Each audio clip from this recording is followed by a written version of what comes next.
Hello and welcome to 5 Minutes to College. Appreciate you being here today. I am Dave Mano, founder of this great company, Next Step U. So psyched to have an awesome guest here today. This guy, I've known him for years and years. His name is Brian Keenan. And Brian is really a 20-plus year veteran of helping people land in the right career, and especially with all the steps that lead up to it. And Brian is founder and president of a company called Purple Briefcase, which is, I don't know, your second, third company in the field since then. Sure. And so Brian's company specializes in helping really college students market themselves correctly and do all the steps necessary to land in the perfect job for them. You could probably better explain it even more, but so Brian, what we're going to talk a little bit about today. So we have high school students watching the show, college students, and their parents. So what we're going to cover today, and Brian's going to help us, is how as a high school student, a college student, today, it's never too early, start to take the steps to get experience and to market yourself to land in the right career.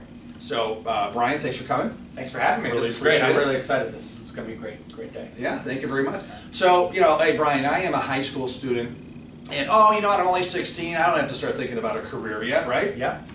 Well, I would say that if you're in that role, there's a couple things going on right now. Mm-hmm. First of all, it's incredibly competitive out there in the business world when you're my age, let alone when you're younger and first starting to get a job. But let's step back a little bit. A lot of your viewers are thinking about going to college.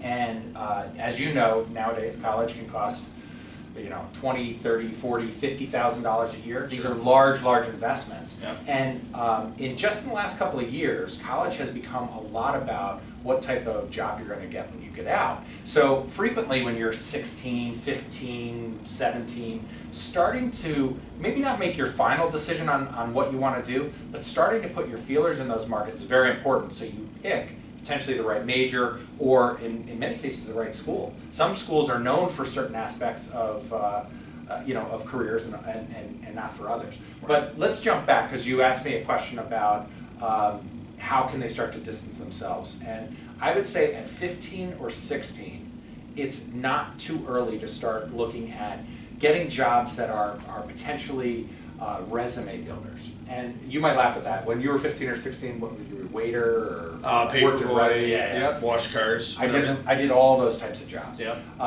But what I like to tell folks, especially ones, students that are maybe in high school, early stages of college where they're working these types of jobs, there's actually ways to amp up that experience on your resume so you distance yourself from the competitors. Right. So what's a good example? So the best example that I have is, let's say that you're a waiter and you're in a restaurant, right? And that's the job that you have. You're making great money, you're making great tips, all that kind of stuff. That's why you have the job. But you're trying to get something kind of meaty on your resume, a business thing. Right. What I generally tell folks to do is to go into their manager and say, you know what, I had this great training program, let's say, when I got hired, but we didn't have any of that written down. I'll spend time putting this into PowerPoint, so when we train the next group of waiters to come in, we'll give them great experience for their resume. So it allows them to give that kind of training scenario. Right. The other thing that I tell people when it comes into those types of experiences is to go to your manager and tell them, hey, I'm going to put this on my resume. So if you ever use it as a reference, they remember, hey, you actually did that for me. Right, excellent. So finding a very general, almost generic job when you're in high school, which is probably what you're going to get. Yep. But finding a way to specialize it, go a little bit deeper, and make yourself stand out. So then you have some experience to talk about, and you have a resume builder. It's something very impressive to talk about when you're going to interview at college and even beyond. Yes. It's impressive. Absolutely. 90% of the people that you're going to be going up against, maybe 95% of the people you're going up against, were a waiter. Yeah. The difference is you were a waiter and a management consultant. Right. And developed a training program. 100%. You have something tangible to talk about. It's impressive. And more than likely, you're proud of it. So you're going to be really confident when you describe it. Excellent. I love that. So really, quick recap, whatever you're doing, find a way to specialize, find a way to stand out, find a way to do something special that not only will give you a good experience, but be something great on your resume. Thank you very much, Brian. Thanks. It's been great to see you. Great. Thank you so much for watching 5 Minutes to College.